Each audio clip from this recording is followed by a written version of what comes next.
Ibrahim Traoré, the young leader shaking the foundations of Africa and the world. Recently, headlines broke about a project so massive, so ambitious, that it has stunned even the most powerful nations. A $200 billion mega road network right in Burkina Faso, one of the poorest nations on Earth. Experts from both China and the United States are reportedly in shock.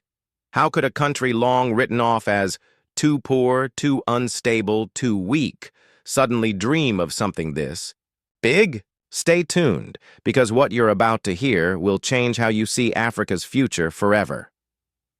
Before we dive in, make sure to subscribe and like this video so you don't miss the real stories global media won't tell you.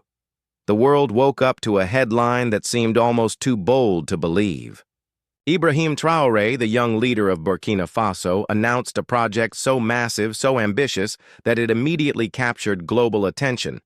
His government has officially unveiled a $200 billion mega road project.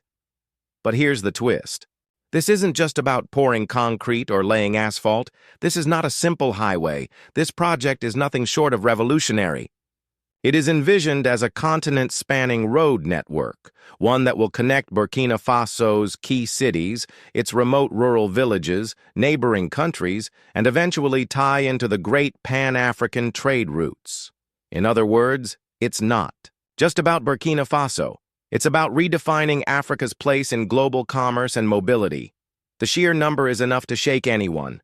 $200 billion. To put that into perspective, this figure is nearly 100 times larger than Burkina Faso's current annual budget. For a country often dismissed as poor, landlocked, and dependent, such an announcement doesn't just raise eyebrows, it shocks entire governments, world banks, and financial institutions. The reaction was instant. Supporters hailed it as visionary, a bold declaration that Africa was no longer waiting for handouts, but was ready to build its own destiny. Critics scoffed, calling it unrealistic, a fantasy too big for a nation like Burkina Faso to even dream of. But regardless of where people stand, one fact is undeniable. The conversation has begun. Traoré's announcement isn't only about roads, it's about psychology, pride, and power. For decades, Africa has been told what it can and cannot do. By setting such a colossal target, Traoré has done something unusual. He has dared to change the narrative. Suddenly, Burkina Faso is not being discussed as a struggling state in need of aid, but as a country planning one of the most ambitious infrastructure projects in the modern world. And the burning question is, how could this even be possible? Where would the funding come from? Who would provide the engineering expertise? And why would global powers like China and the USA suddenly find themselves looking at Burkina Faso with shock and maybe even unease? One thing is certain. This is more than just a road project. This is the beginning of a story that could reshape Africa's future. In Africa, oil may bring wealth, but roads bring survival. A farmer can grow tons of crops, but without a road, they rot in the village. Traders can buy goods, but without transport, they cannot reach markets. Factories can produce, but without highways, distribution collapses. Roads are not just infrastructure here. They are lifelines of existence. For Burkina Faso, a landlocked nation surrounded by 6 countries, roads are oxygen. With no access to the sea, the nation's economy breathes only through trade routes. Traoré understands this better than most. While other leaders invest in palaces, speeches, or foreign military bases, he is building a foundation of power from the ground up: concrete, steel, and asphalt. Because in Africa, whoever controls the roads controls the future. This is not a Burkina Faso-only project. The proposed road network stretches like veins across a giant body, connecting to Ghana, Ivory Coast, Niger, Mali, and even Senegal. This is the skeleton of a future West African trade corridor. For centuries, Africa's trade has been funneled through ports controlled by foreign powers. Goods were shipped out of the continent and sold back at 10 times the price. Traoré's roads challenged that system. Gold, cotton, food, and minerals could flow directly from one African country to another, without going through Paris, London, or Washington. If realized, these roads are not just highways. They are escape routes from dependency. Imagine a truck loaded with Burkina Faso gold driving straight to Ghana for refining, or cotton from Mali moving directly to Burkina Faso's textile industries. This is more than asphalt. It's a continent carving its own arteries of independence. The world asked the same question. Where on earth does Burkina Faso find $200 billion? The answer is explosive. Sources suggest Traoré is using untapped natural resources, gold, manganese, lithium, uranium, as collateral. Instead of letting foreign corporations extract wealth for pennies, he is putting these assets on the negotiation table as leverage. Other whispers say Burkina Faso is seeking funding from BRICS nations, China, Russia, India, Brazil, and even Middle Eastern sovereign funds. This is not about begging for aid. This is business negotiation, Africa style. If true, this is a historic shift. A small African nation refusing to borrow on Western terms and instead building its own financial independence. Traoré is not just building roads. He's rewriting how Africa funds its future. China has been the undisputed king of African infrastructure for decades. From Kenya's railways to Ethiopia's highways, Beijing has laid down thousands of kilometers of concrete. But even Chinese engineers admit they have never seen a proposal on this scale from a single African country. Insiders reveal Chinese state companies are carefully studying Traoré's vision. Some think it's unrealistic. Others see opportunity. If China steps in, this could become the largest Chinese-led project in West Africa's history. For Beijing, it's a dilemma. Ignore it and risk losing influence, or join it and cement dominance in Africa for generations. Either way, Traoré has forced China to pay attention. Across the Atlantic, the mood is very different. In Washington, alarm bells are ringing. For decades, the U.S. has used infrastructure loans as a subtle tool of control. Roads built with Western money often came with hidden chains, debt traps, interest payments, political conditions, but Traoré's project threatens to bypass all of that. If BRICS or independent African funds finance this, America loses one of its strongest levers of influence in West Africa. Publicly, U.S. analysts call it impractical, fantasy, or populist. But behind closed doors, policy think tanks admit something more. If this project succeeds, it could trigger a geopolitical earthquake, the decline of Western dominance in Africa's development. The road project is not just about transportation. It is a declaration of defiance. For centuries, Africa was told to dream small.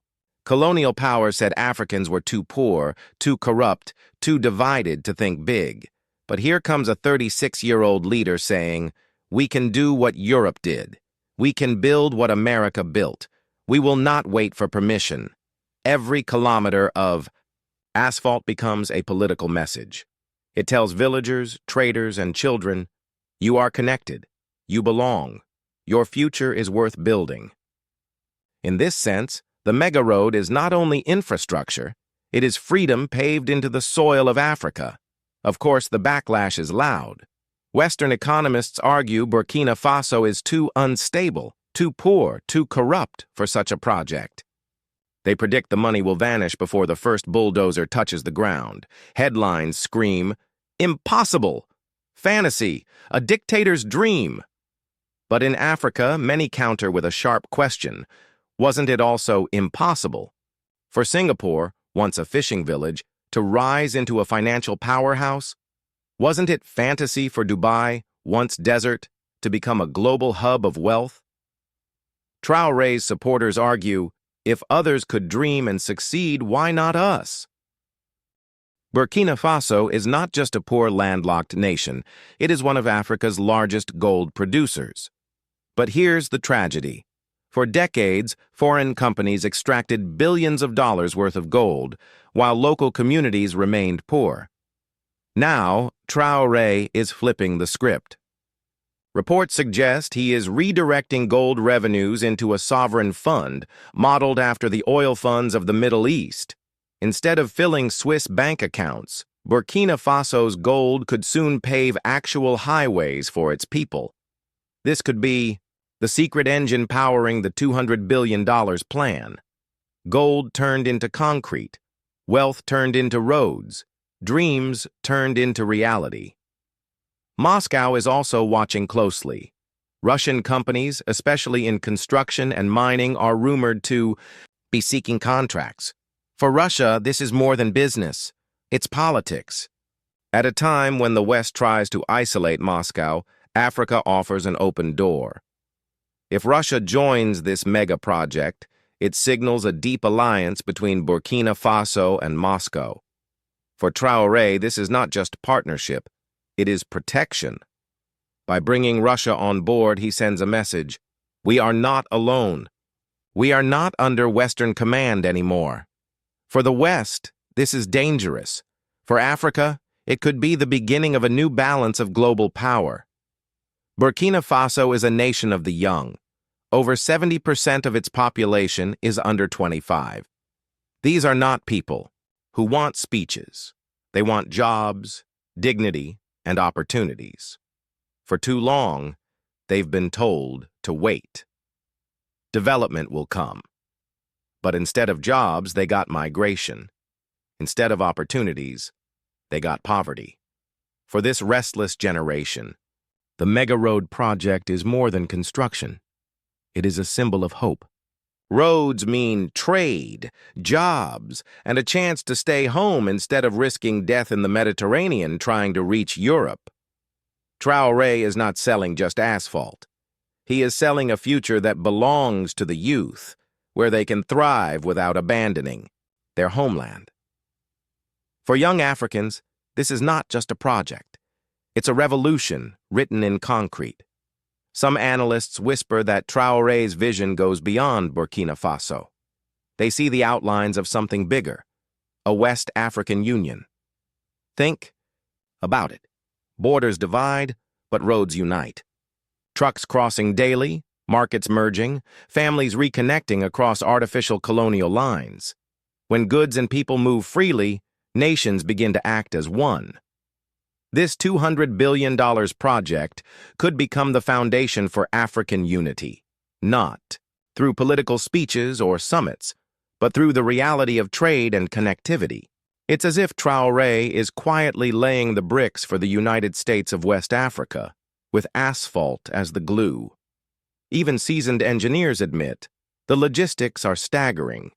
We're talking tens of thousands of kilometers of highways, hundreds of bridges over rivers, tunnels carved through mountains, and supply chains that require millions of tons of steel, asphalt, and machinery.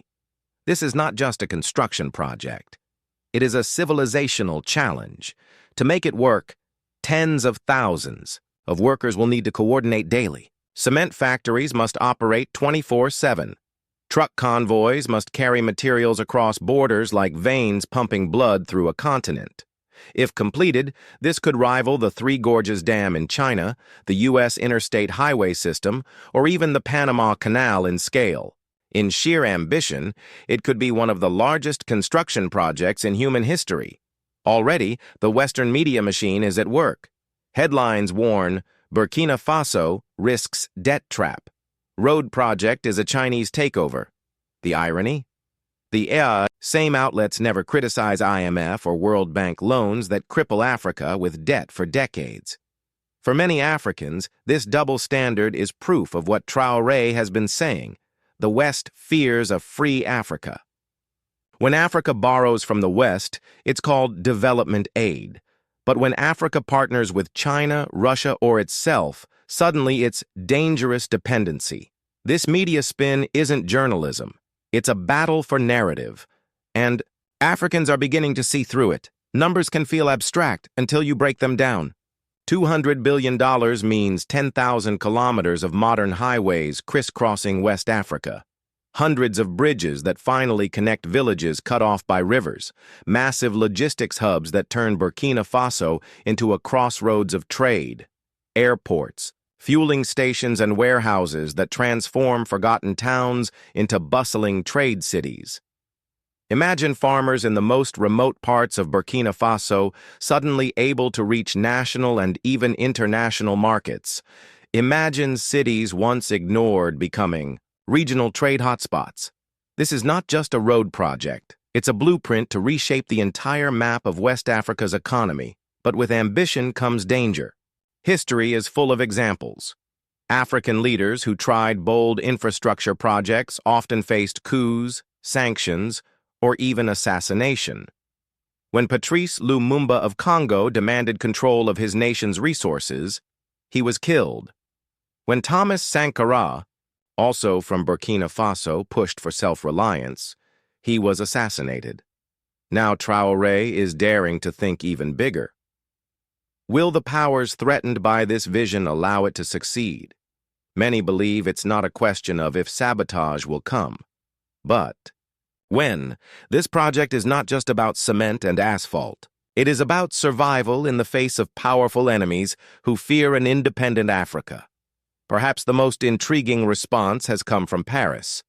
France, the former colonial master of Burkina Faso, has remained strangely silent. But make no mistake, they are watching closely. For decades, French companies exploited African gold, uranium, and resources while investing little in real infrastructure. Roads that could connect Africans? Ignored. But mines that could extract wealth for France? Always prioritized. If Traoré succeeds, it is not just a humiliation for Paris. It is the collapse of the colonial economic model France has relied on for centuries. Their silence isn't indifference, it's fear. Some African commentators are already calling it the Great Wall of Africa. But instead of stone, this wall is built with asphalt and steel. Just as the Great Wall of China symbolized unity and defense, this mega road could symbolize African pride and resilience. For generations to come, children could look at this highway system and see proof that Africa was not destined for poverty. It was destined for greatness. This isn't just a road network. It is a monument to African determination, visible from space, stretching across nations. Beyond symbolism, the real impact is jobs. Millions of jobs, engineers designing the roads, construction workers laying asphalt, drivers transporting supplies, farmers feeding the workers, local businesses springing up around construction hubs. This is not just a development project. It's a national employment machine. For a country where youth unemployment is a ticking time bomb, the project could transform despair into opportunity. Every paycheck, every hired worker, every skilled technician trained is a brick in the foundation of a new Burkina Faso. But not all voices are celebratory. Environmentalists are raising the alarm. Thousands of kilometers of roads could mean deforestation, soil erosion, and disruption of fragile ecosystems. Rivers could be polluted, forests cut down, wildlife displaced. Traoré's government claims they are planning eco-friendly designs, solar lighting along highways, roadside tree planting, and green corridors for wildlife. They argue development can be balanced with nature, but skeptics warn $200 billion of road building on this scale is a green gamble. Can Burkina Faso prove that Africa can rise without destroying its environment? That is a challenge yet to be tested. For Pan-African thinkers, Traoré's mega road project isn't just asphalt and concrete. It is the physical embodiment of Kwame Nkrumah's long-echoing dream, a unified Africa, bound together not by colonial borders, but by shared prosperity. Imagine a road where trucks, buses, and trains can move freely from Ouagadougou to Lagos, from Bamako to Accra, without the chokehold of foreign-controlled ports or the delays of fragmented colonial-era infrastructure. Unlike past leaders who limited themselves to fiery speeches and symbolic summits, Traoré is presenting the continent with tangible steel, bridges, and highways. To many intellectuals, this is no longer rhetoric. It's proof that Africa is beginning to stitch itself together with its own hands.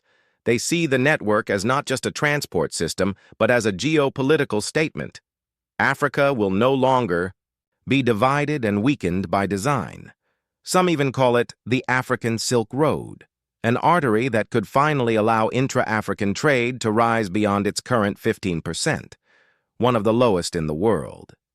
In short, Traoré is building a living monument to unity, one that cannot be erased by the next election or coup. Behind the scenes, whispers suggest that Traoré has been in talks with BRICS nations, Brazil, Russia, India, China, and South Africa. These countries, already positioning themselves as an alternative to Western economic dominance, are reportedly considering new financial instruments tailored to Africa.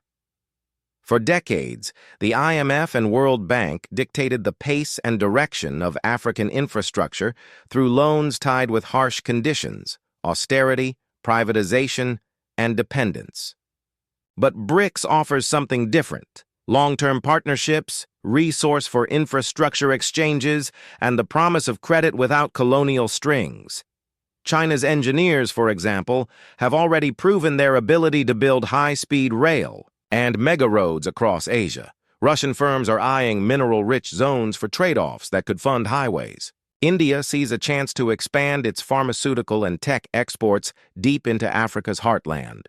If Burkina Faso succeeds in locking BRICS funding, this mega-road could become the flagship symbol of a multipolar world, a project that bypasses Western chokeholds and plants Africa firmly into the future. It would also mark the first time a landlocked Sahel nation takes the lead on a continental project, instead of waiting for the usual giants like Nigeria, South Africa, or Egypt. The big question: is this dream or reality? Many mega projects in Africa start with big announcements and end in dust. But sources close to Traoré insist preliminary contracts, feasibility studies, and negotiations are already underway. For them, this isn't a dream. It's already in motion. Across Burkina Faso, the mood is electric. Social media is filled with young people posting maps, 3D renders, and hashtags celebrating the mega road. In a country used to headlines of terrorism and poverty, this sudden vision of greatness feels like a national rebirth. Some call it the beginning of an African Renaissance. Just as Europe rebuilt after World War II through the Marshall Plan, Africa could be entering its own era of transformation, with leaders like Traoré daring to think at a continental scale. Still, obstacles loom large: funding shortages, political instability, potential terrorist disruptions, and lack of skilled labor. Every step will test Traoré's leadership. One miscalculation, and the dream could collapse into another forgotten African project.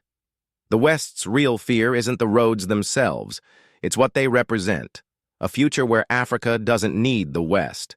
If successful, Traoré's $200 billion project could inspire dozens of African nations to chart their own path, ending centuries of dependence. History remembers leaders who dared to dream big. If this road becomes reality, Traoré could be remembered alongside visionaries like Nkrumah, Sankara, and Mandela. If it fails, critics will brand him a reckless dreamer. The stakes are as high as the roads are long. Insiders claim that groundwork will start as early as next year. Survey teams are being deployed, contracts drafted, and machinery ordered. Every new update fuels both hope and skepticism. The countdown has truly begun. $200 billion, a road across nations, an idea too bold to ignore. Love it or doubt it, one thing is clear: Traoré has changed the conversation. Africa is no longer a victim, but a builder of its own destiny. And maybe this is only the beginning. Subscribe now to follow Africa's biggest shifts and untold stories.